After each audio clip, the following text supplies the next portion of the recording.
Meus caros amigos e irmãos, boa tarde a todos. Que a paz do Cristo seja conosco. Hoje, por um problema, por uma dificuldade técnica, o Euler Filho, Tionei, não pôde gravar e mandar para a gente o vídeo com o conteúdo do seu estudo, com seus comentários em torno do tema de hoje. E em virtude disso, nós vamos ocupar um tempo maior na leitura, nos comentários, no nosso estudo de hoje.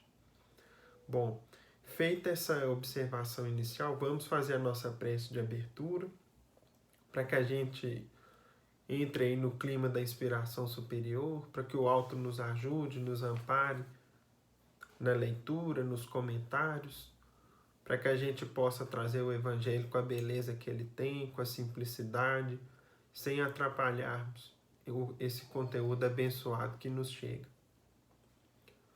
Querido Mestre Jesus, queridos amigos e benfeitores, elevamos o pensamento ao alto agradecendo a bondade divina, a oportunidade do estudo e da divulgação do Evangelho, rogando ao Senhor Mestre o amparo e a inspiração indispensáveis para que possamos dar cumprimento a essa tarefa que nos é muito querida e que tanto nos ilumina, que tanto nos esclarece. Rogamos ao Senhor Mestre o vosso amparo e a vossa proteção aos nossos lares, aos nossos entes queridos, que a bondade e a misericórdia divina se estenda sobre todos nós, hoje e sempre. Ave Maria, cheia sois de graça, o Senhor é convosco. Bendita sois vós entre os anjos, bendito o fruto de vosso ventre, Jesus. Santa Maria, Mãe de Jesus, rogue a Deus por nós, pecadores, encarnados e desencarnados, hoje, agora e sempre, que assim seja. E com a nossa prece, em nome de Deus, nosso Pai, e de Jesus, nosso Mestre amado, bem como de Paulo de Tarso, patrono de nossa casa de oração, estudo e trabalho, damos por iniciados os nossos singelos estudos dessa tarde, na santa paz do Senhor, que assim seja. Meus irmãos, o nosso tema está no capítulo 18 do Evangelho segundo o Espiritismo, no seu item 1º, que é a parábola do festim de bodas. Nós vamos fazer a leitura e em seguida vamos nos apoiar aqui nos comentários do codificador, nos comentários de Kardec que estão no item seguinte, que é o item 2.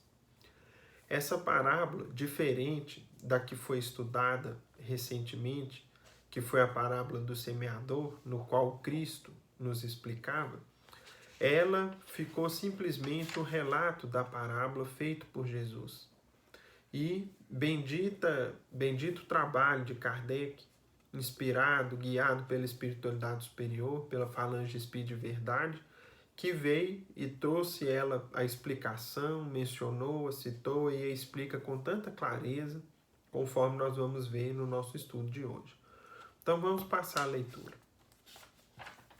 Falando ainda por parábolas, disse-lhes Jesus: o reino do céu se assemelha a um rei que, querendo festejar as bodas de seu filho, despachou seus servos a chamar para as bodas os que tinham sido convidados.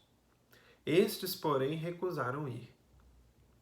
O rei despachou outros servos, com ordem de dizer da sua parte aos convidados: preparei o meu jantar, mandei matar os meus bois e todos os meus cevados. Tudo está pronto, vinde às bodas. Eles, porém, sem se incomodarem com isso, lá se foram, um para sua casa de campo, outro para o seu negócio. Os outros pegaram dos servos e os mataram, depois de lhes haverem feito muitos ultrajes. Sabendo disso, o rei se tomou de cólera, e mandando contra eles seus exércitos, exterminou os assassinos e lhes queimou a cidade. Então disse a seus servos: o festim das bodas está inteiramente preparado, mas os que para ele foram chamados não eram dignos dele. Ide, pois, às encruzilhadas e chamai para as bodas todos quantos encontrardes. Os servos então saíram pelas ruas, e trouxeram todos os que iam encontrando, bons e maus. A sala das bodas se encheu de pessoas que se puseram à mesa. Entrou em seguida o rei, para ver os que estavam à mesa. E dando com um homem que não vestia a túnica nupcial, disse-lhe: Meu amigo, como entraste aqui sem a túnica nupcial? O homem guardou silêncio. Então disse o rei à sua gente: Atai-lhe as mãos e os pés, e lançai-o nas trevas exteriores. Aí que haverá prantos e ranger de dentes, porquanto muitos há chamados, mas poucos escolhidos. Esse trecho está no Evangelho de Mateus, no capítulo 22, nos versículos 1 a 14. Pois bem, meus irmãos, conforme a gente dizia, o codificador nos explica com muita clareza esse texto do Evangelho de Mateus que o Cristo nos legou, essa parábola, nos dizendo da seguinte forma, nos 2 primeiros parágrafos. O incrédulo sorri a essa parábola, que lhe parece de pueril ingenuidade, por não compreender que se possa opor tanta dificuldade para assistir a um festim e, ainda menos, que convidados levem a resistência a ponto de massacrar os enviados do dono da casa. As parábolas, diz ele, o incrédulo, são sem dúvidas imagens, mas ainda assim o mistério se torna que não ultrapassa os limites do verossímil, não ultrapassa os limites, né, do que é real. Outro tanto pode ser dito de todas as alegorias, das mais engenhosas fábulas, se não lhes forem tirados os respectivos envoltórios, para ser achado o sentido oculto. Jesus compunha as suas com os hábitos mais vulgares da vida, e as adaptava aos costumes e ao caráter do povo a quem falava. A maioria delas tinha por objeto fazer penetrar nas massas populares a ideia da vida espiritual, parecendo muitas ininteligíveis quanto ao sentido, apenas por não se colocarem nesse ponto de vista os que as interpretam. Então, meus irmãos, em primeiro lugar, Kardec faz para a gente aqui um comentário quanto às parábolas como um todo, dizendo para a gente o seguinte: toda parábola do mestre tem uma linguagem alegórica, uma linguagem simbólica, que, caso não seja feito um esforço de interpretação, de entendimento, nós corremos o risco de não compreender ou falsear o sentido que Jesus queria dar. Por que Jesus se utilizava de parábolas? Isso é colocado aqui por Kardec e é comentado em outras obras da codificação, especialmente, por exemplo, no Livro dos Espíritos. Ele utilizava, meus irmãos, das parábolas como uma forma de simplificar e tentar incutir no coração, na cabeça daqueles homens e mulheres da sua época, que eram muito simples, eram muito ignorantes, o sentido da vida espiritual. Ou seja, o que o mestre utiliza aqui nessa parábola, por exemplo? De um festim, de uma grande festa, o que era algo absolutamente parte da vida daquele povo, da vida de todas as coletividades, porque a gente sempre se reuniu em coletividade, nós sempre tivemos nos mais diversos povos ocasiões de festejar. O próprio povo judeu, essa época, por exemplo, já tinha o hábito de festejar a Páscoa, que eles relembravam e festejavam a libertação do Egito, com uma comemoração anual, ao mesmo tempo marcava o início da primavera, né, na região onde eles moravam, no hemisfério norte, ali na Palestina, que significa a volta do calor, o tempo do plantio e posteriormente da colheita, a floração, né, da natureza, das plantas em abundância, os perfumes da natureza. Então, Jesus se apropriou da imagem de uma festa, onde a gente se reúne para festejar, para celebrar, para agradecer, em gratidão a algo que nos felicita, como, por exemplo, um aniversário, né, mais um ano de vida de um ente querido, para poder mostrar para os que o escutavam, para os apóstolos e para a comunidade, para a coletividade cristã da posteridade, que o reino dos céus é semelhante a uma grande festa, e o rei que a promove é Deus, e que todos somos convidados. E a representatividade das festas é tão grande que, se a gente pegar o Evangelho, nós vamos observar que o ministério público do Cristo inicia-se onde? Nas bodas de Caná, quando Cristo transforma a água em vinho. Então, daí a força que isso tinha na cultura popular, nos hábitos de vida daquele povo, daquela coletividade e das nossas coletividades atuais também.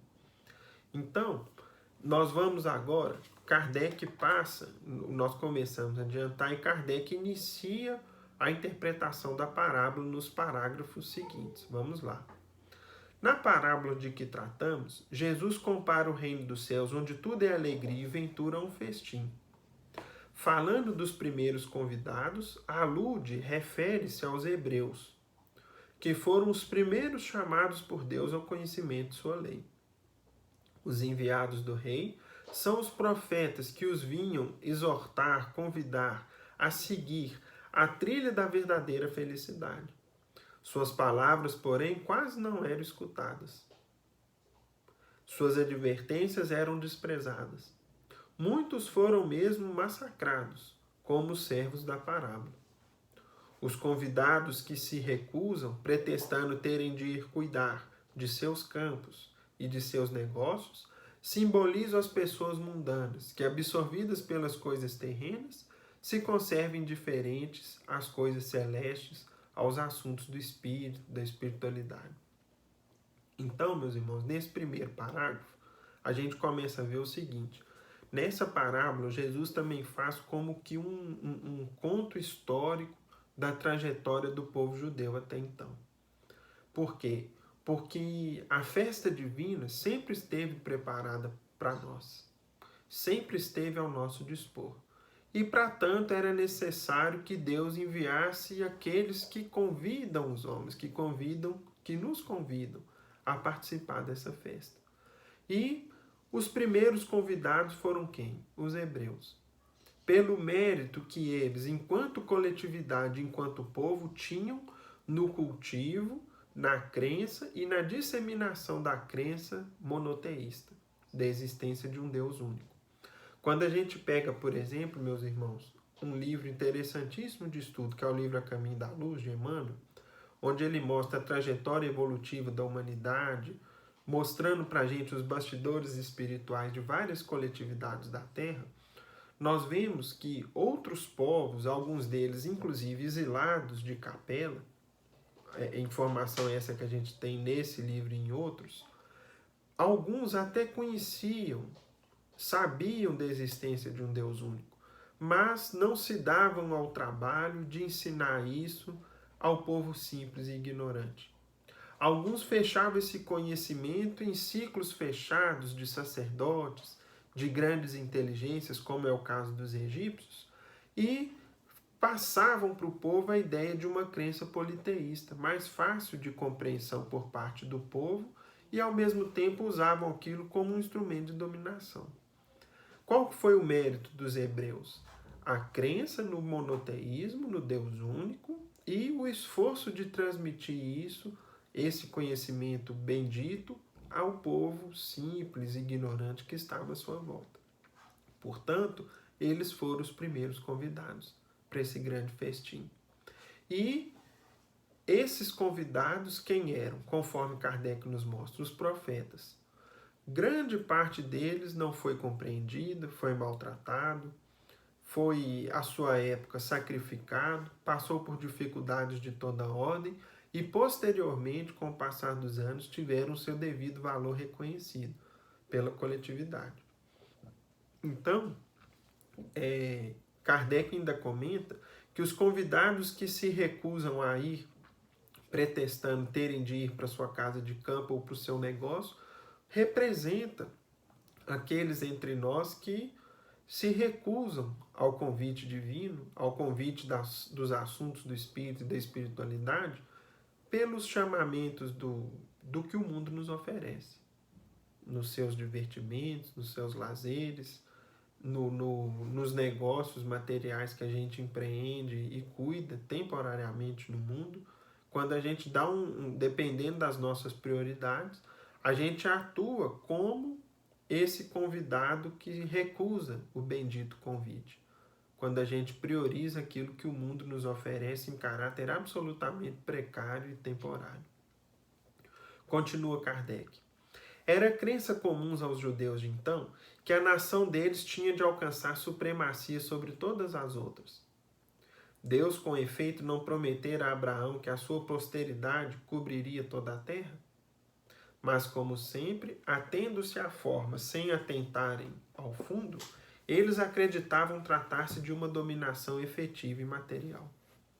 Então, Kardec continua dizendo, explicando para a gente o seguinte: os judeus tinham uma crença muito forte de que a posteridade de Abraão, que os seus costumes, a sua religiosidade, tudo aquilo que formava aquele povo, aquela nação, cobriria toda a terra. Não no sentido espiritual, como essa herança do monoteísmo, a herança dos 10 mandamentos, que é o princípio da lei divina no mundo, mas eles acreditavam que eles dominariam o mundo como uma nova potência militar, o domínio pela força, pela tirania das armas. Isso era uma crença comum ao povo e uma interpretação errada do que os seus patriarcas ensinavam e diziam. Eles cobririam toda a terra no sentido dessa crença e dessa luz que foram os portadores, não de uma dominação efetivamente temporal. Para a gente ilustrar isso, quando a gente pega, por exemplo, o livro Paulo Estevam, e por sinal, meus irmãos, é o livro que nós vamos começar a estudar no final desse mês, nós pedimos a todos que já adiantem as leituras, porque na última terça-feira, se eu não me engano, do mês, nós vamos estudar o primeiro e o segundo capítulo. E para isso é preciso que todos já tenham lido. Aqueles que tiverem dificuldade da leitura, por limitação de tempo, ou mesmo por dificuldade, né, de ler, de concentrar-se e etc., procurem os audiolivros que estão disponíveis aí na internet, os quais a gente pode ouvir a narrativa do livro e enquanto a gente faz um afazer doméstico, enquanto dirige, e assim a gente não deixa de nos deparar com o conteúdo na íntegra que o livro nos traz.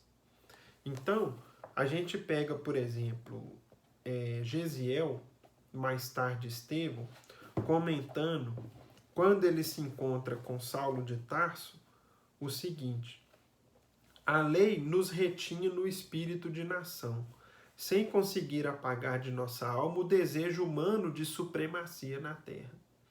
Muitos de nossa raça hão esperado um príncipe dominador, que penetrasse em triunfo a cidade santa, Jerusalém, com os troféus sangrentos de uma batalha de ruína e morte, que nos fizesse empunhar um cetro odioso de força e tirania. Mas o Cristo nos libertou para sempre. Filho de Deus e emissário de sua glória, seu maior mandamento confirma Moisés, quando recomenda o amor a Deus acima de todas as coisas, de todo o coração e entendimento, acrescentando no mais formoso decreto divino, que nos amemos uns aos outros como ele próprio nos amou. Então, Gesiel ilustra aqui para a gente esse comentário de Kardec, presente aí no livro Paulo Estevam, que nós vamos estudar com mais profundidade.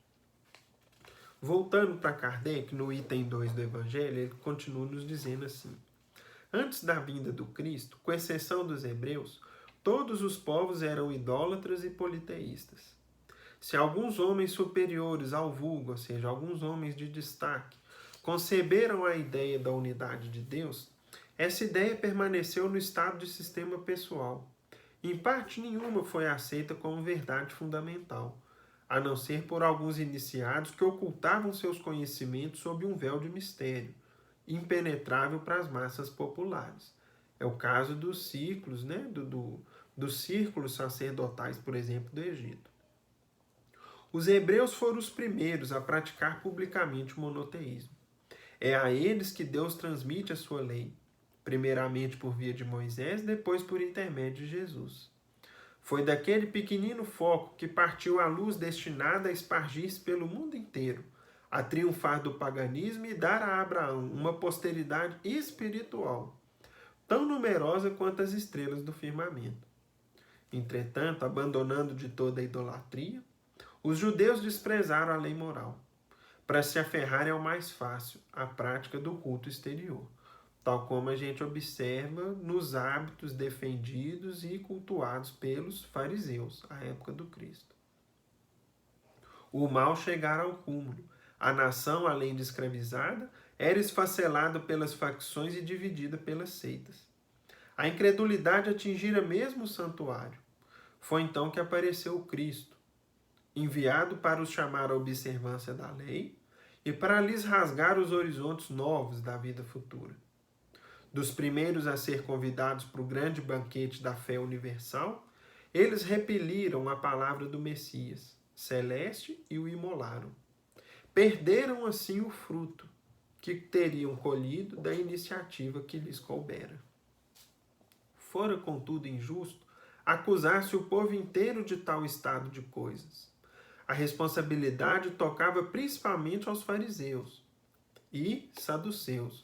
Os saduceus, conforme presente na introdução do Evangelho segundo o Espiritismo, eram como os materialistas da época. As pessoas que difundiam, divulgavam, defendiam o aproveitamento material da vida.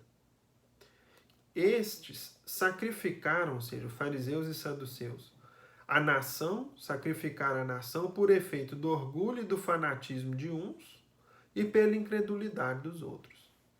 São, pois, eles, sobretudo, que Jesus identifica nos convidados que recusam comparecer ao festim das bodas.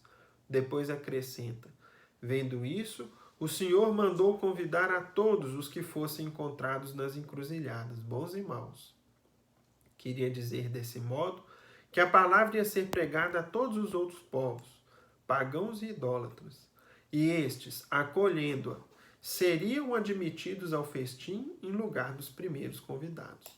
Então, quando o Senhor da parábola manda que os seus convidados, que os seus enviados levem o convite a todos, e isso foi o movimento de divulgação, não só do judaísmo, que em parte acontecia à época, mas principalmente, especialmente do cristianismo, por meio do trabalho de Paulo de Tarso e de todos os outros, mas cujo vulto é Paulo, que saíram pelo mundo antigo, saíram do ciclo do judaísmo e começaram a difundir as ideias do Cristo, as lições de Jesus, o Evangelho do Mestre, na Ásia Menor, na Europa.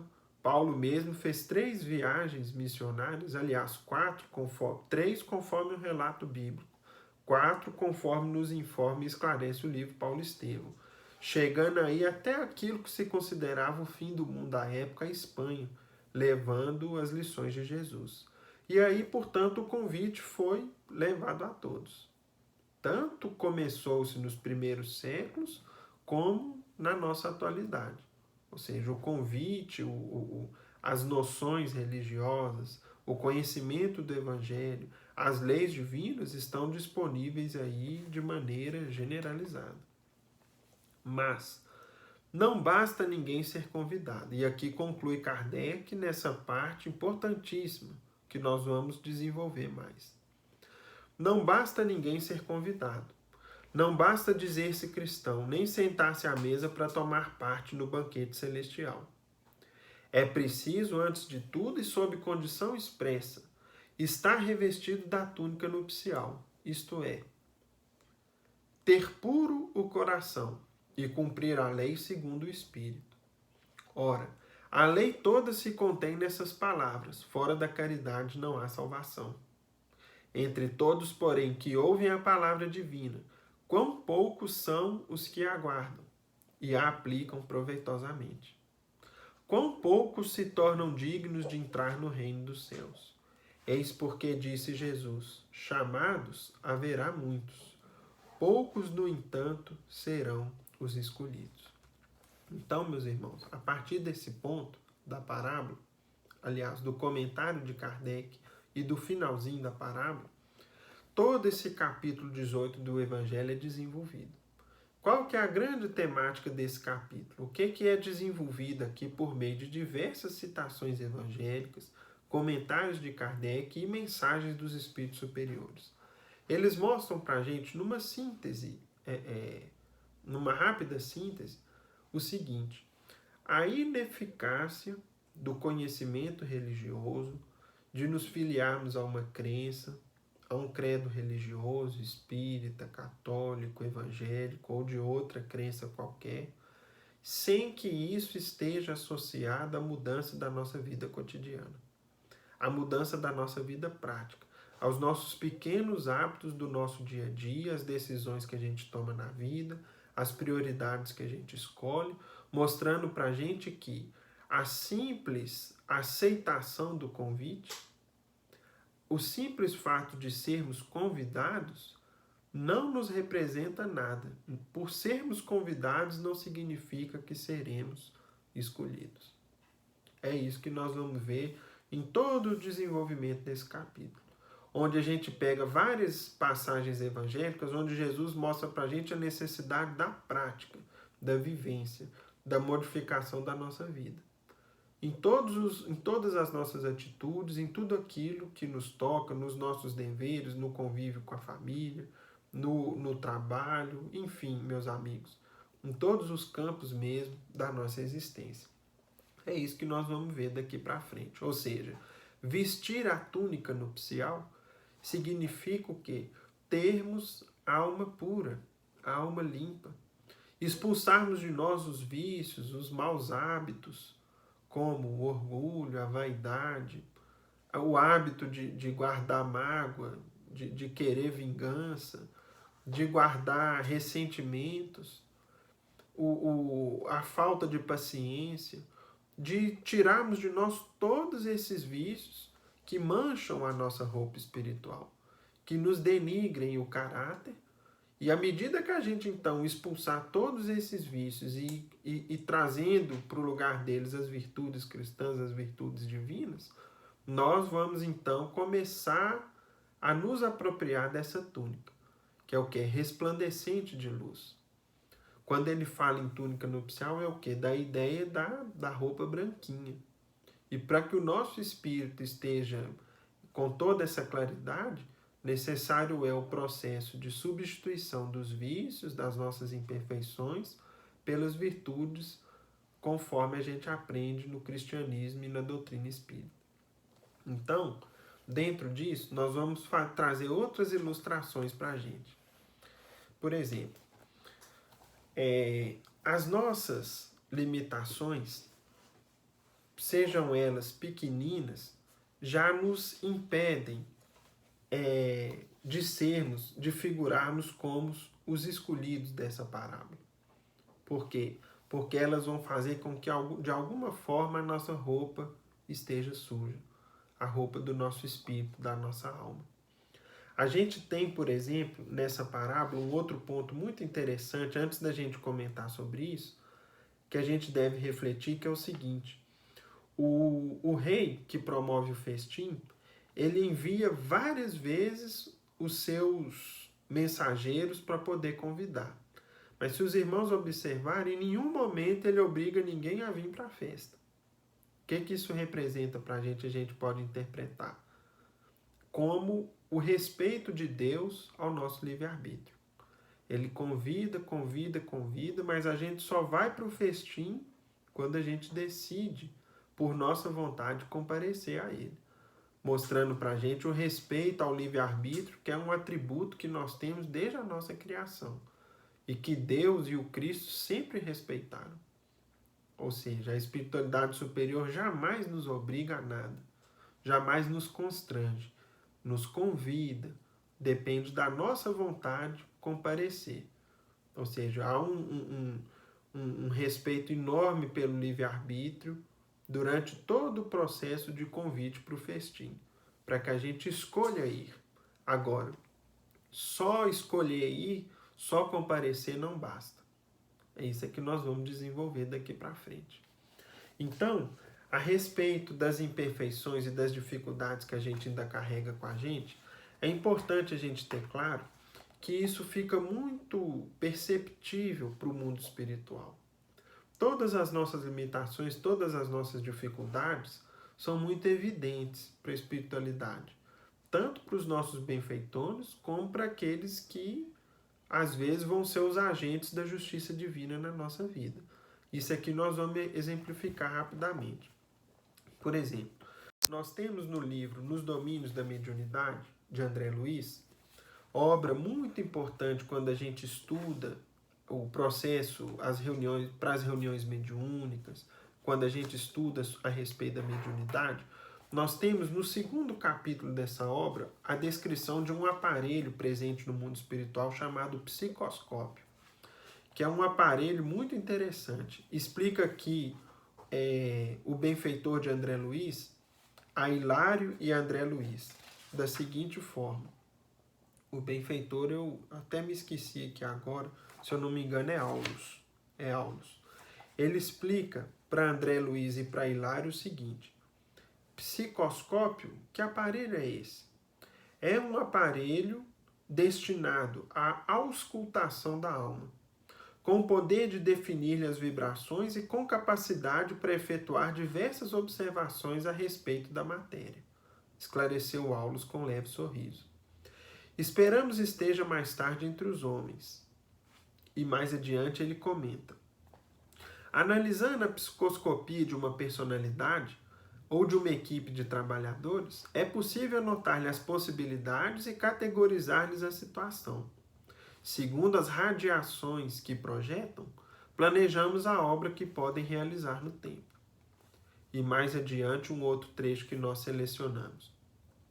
De certo que estamos sujeitos às sondagens dos planos superiores, tanto quanto pesquisamos agora os planos que se nos situam à retaguarda.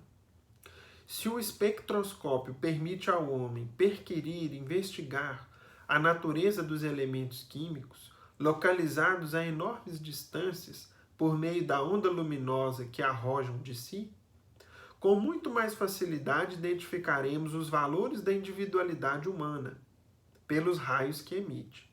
A moralidade, o sentimento, a educação e o caráter são claramente perceptíveis com ligeira inspeção.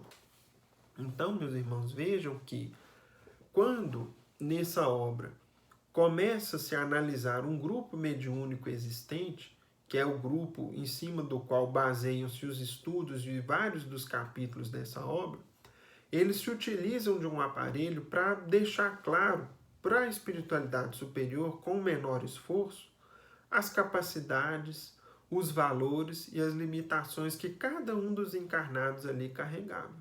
E com isso eles podiam ver qual trabalho seria possível, o que eles estavam ao alcance fazer de acordo com as possibilidades e com as limitações dos companheiros encarnados que participavam daquele grupo.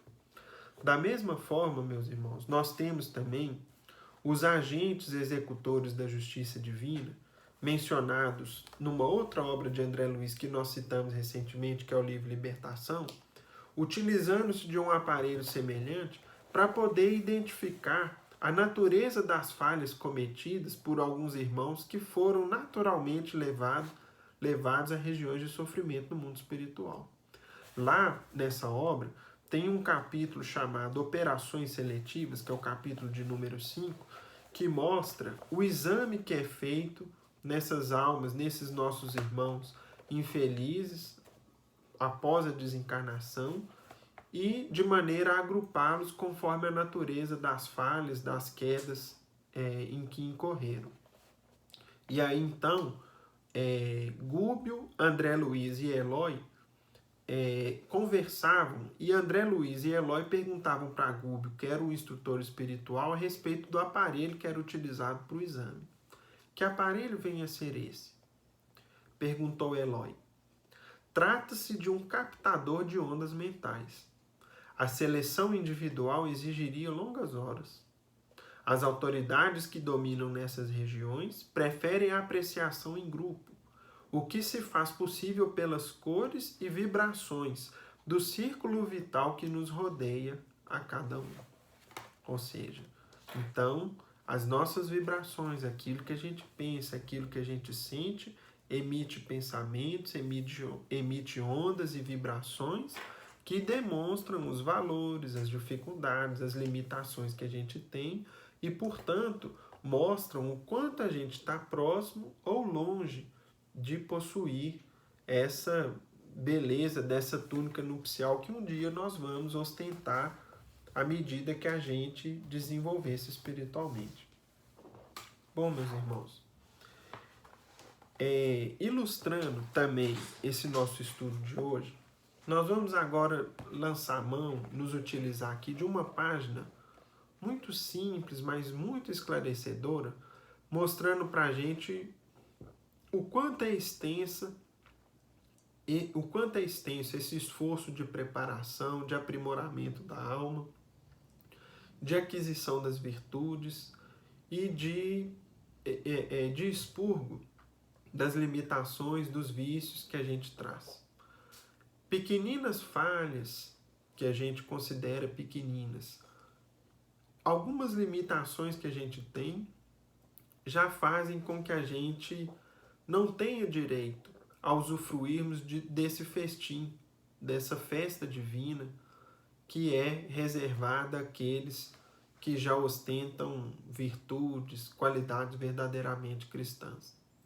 Para ilustrar, nós temos a lição de número 14 do livro Alvorada Cristã, que vai contar aqui para a gente a história de uma costureira muito querida, muito devotada, muito dedicada, muito respeitada em seu meio, mas que, infelizmente, não foi totalmente cuidadosa com sua conduta. E aqui nós nos lembramos, inclusive mandamos o nosso abraço, a nossa lembrança às nossas irmãs que trabalham lá na costura do solar, nas pessoas a quem a gente lembra com carinho aqui da Dona Zélia e da Dona Marlene, pedindo a Deus que ampare a todas. Conta aqui pra gente essa lição seguinte. No orfanato em que trabalhava, Irmã Clara era o ídolo de toda gente pelas virtudes que lhe adornavam o caráter. Era meiga, devotada, diligente. Daquela boca educada não saíam más palavras. Se alguém comentava faltas alheias, vinha solícita aconselhando: tenhamos compaixão. Inclinava a conversa em favor da benevolência e da paz. Insuflava em quantos a ouviam o bom ânimo e o amor ao dever. Além do mais, estimulava, acima de tudo, em todos os circunstantes, a boa vontade de trabalhar e servir para o bem. Irmã Clara, dizia uma educadora, tenho necessidade do vestido para o próximo sábado. Ela, que era a costureira dedicada de todos, respondia contente: trabalharemos até mais tarde, a peça vai ficar pronta. Irmã, perguntava uma das presentes, e o avental? Amanhã vai ser entregue, dizia Clara sorrindo. Em todas as atividades mostrava-se a desvelada criatura qual anjo de bondade e paciência. Invariavelmente rodeada de novelos de linha, respirava entre a agulha e a máquina de costurar. Nas horas da prece, demorava-se longamente contrita, ou seja, concentrada na oração. Com a passagem do tempo, tornou-se cada vez mais respeitada. Seus pareceres eram procurados com interesse. Transformava-se em admirável autoridade da vida cristã, pela vida dela, pelas suas atitudes, pelos seus exemplos, por aquilo que ela vivia efetivamente. Em verdade, porém, fazia por merecer as considerações de que era cercada.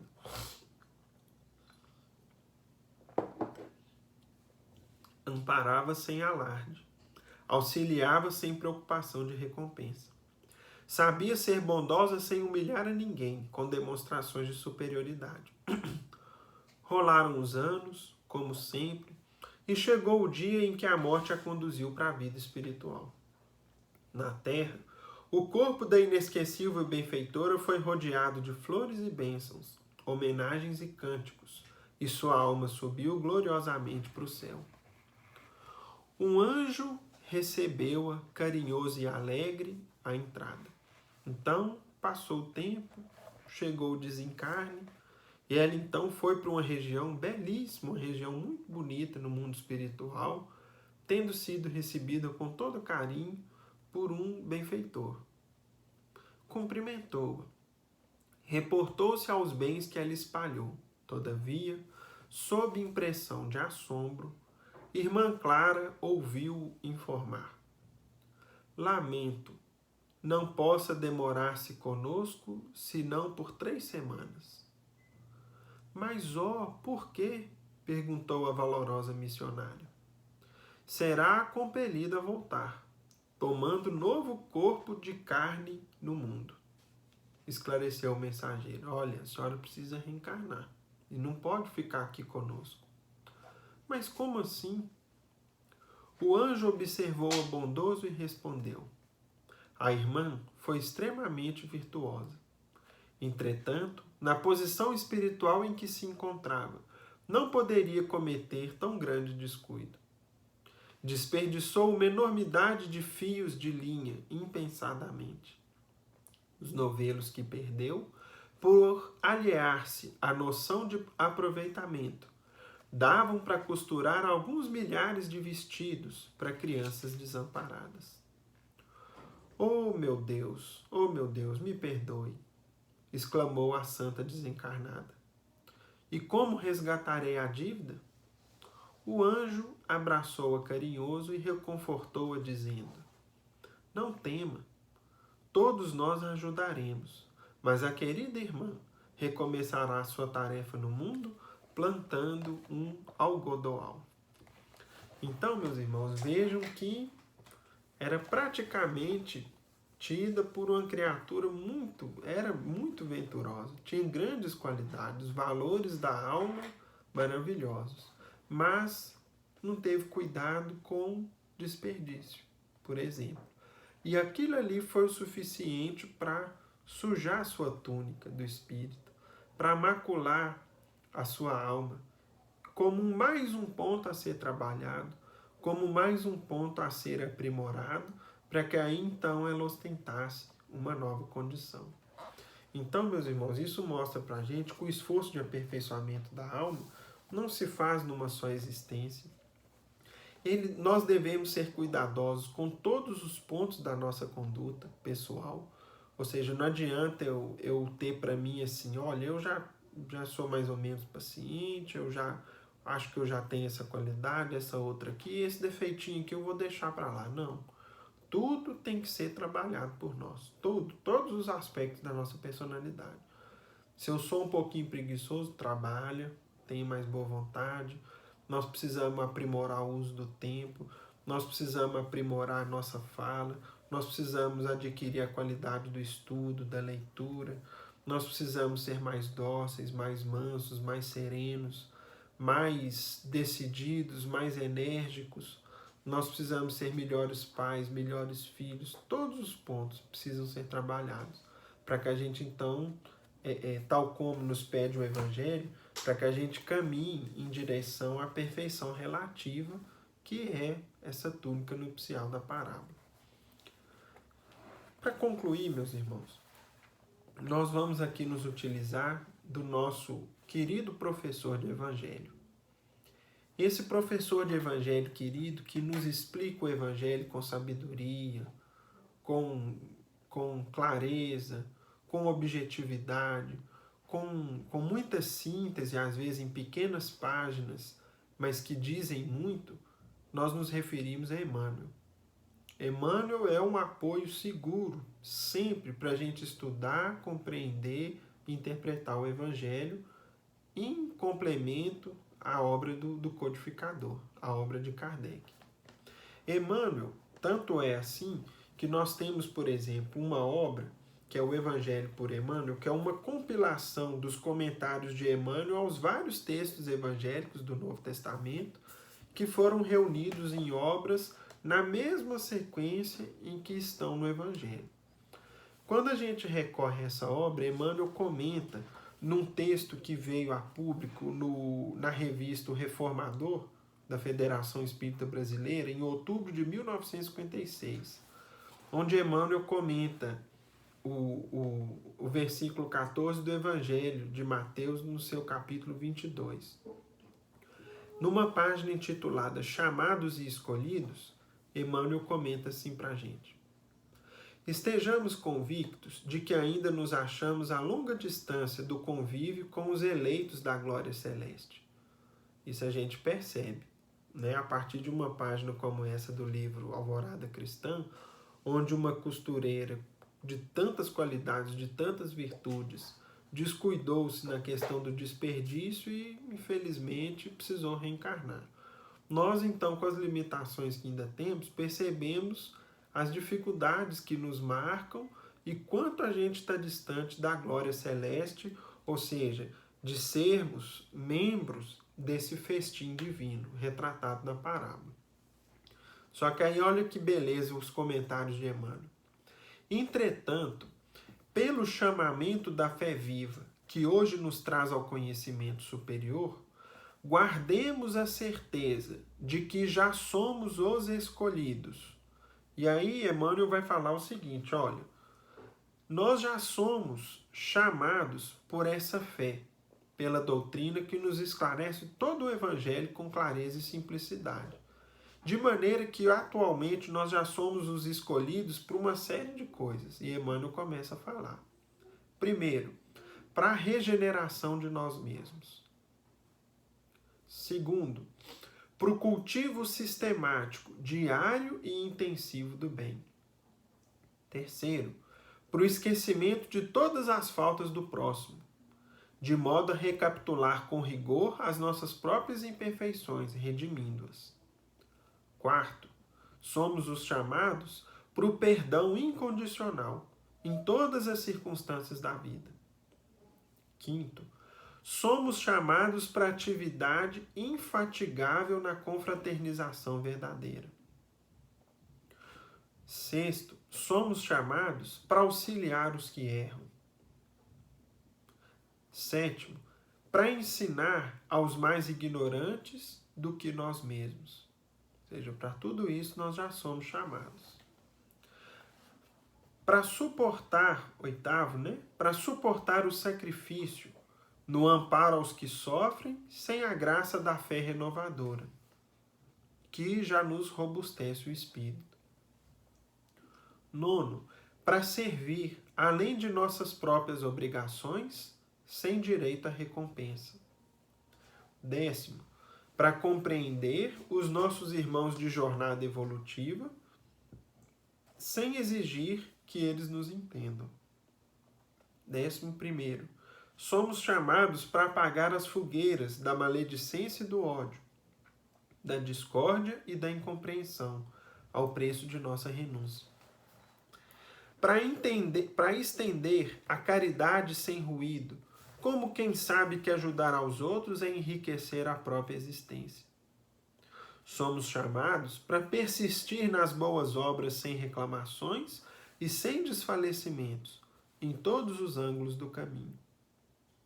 Somos ainda chamados para negar a nossa antiga vaidade e tomar sobre os nossos ombros, a cada dia, a cruz abençoada e redentora de nossos deveres, marchando com humildade e alegria ao encontro da vida sublime. E aí conclui Emmanuel dizendo: a indicação honrosa nos felicita. Nossa presença aos estudos do Evangelho expressa o apelo que flui do céu no rumo de nossas consciências. Chamados para a luz e escolhidos para o trabalho. Eis a nossa posição real nas bênçãos de hoje. E se quisermos aceitar a escolha com que fomos distinguidos, estejamos certos igualmente de que, em breve, amanhã, comungaremos felizes com o nosso Mestre e Senhor. Então aqui Emmanuel conclui, ou seja, hoje, atualmente, nós somos chamados para a luz e escolhidos para o trabalho, para que amanhã, no futuro, ao longo do nosso processo evolutivo, a gente então possa comungar como chamados aí, como escolhidos do festim divino na companhia do Cristo. E isso, meus irmãos, é com tempo, é com trabalho, é com muita luta, mas nos é possível. A gente precisa ter isso como meta efetiva de vida, como padrão que orienta a nossa existência. Meus queridos amigos e irmãos, nós chegamos, portanto, ao fim do nosso estudo de hoje, singelo, mas feito aqui com o melhor dos esforços, com a melhor das intenções. Vamos, portanto, para a nossa prece de encerramento, para que a gente conclua o nosso estudo evangélico.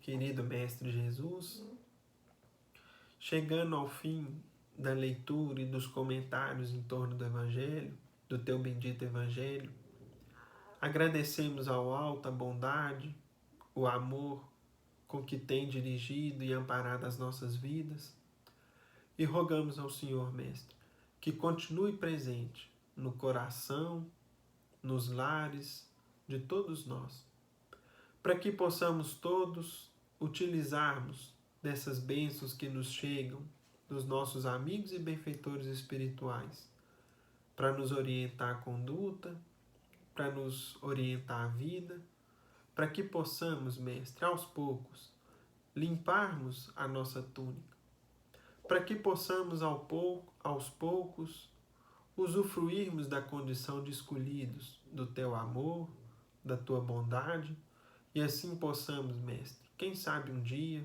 e assim será, partilharmos da tua bendita companhia e podermos, Mestre, tal como o Senhor, trabalhar pela realização da vontade de Deus em toda parte. Pai nosso que estás nos céus, santificado seja o vosso nome. Venha a nós o vosso reino, seja feita a vossa vontade, assim na terra como nos céus. O pão nosso de cada dia dá-nos hoje, Senhor. Perdoa as nossas dívidas, assim como perdoamos aos nossos devedores.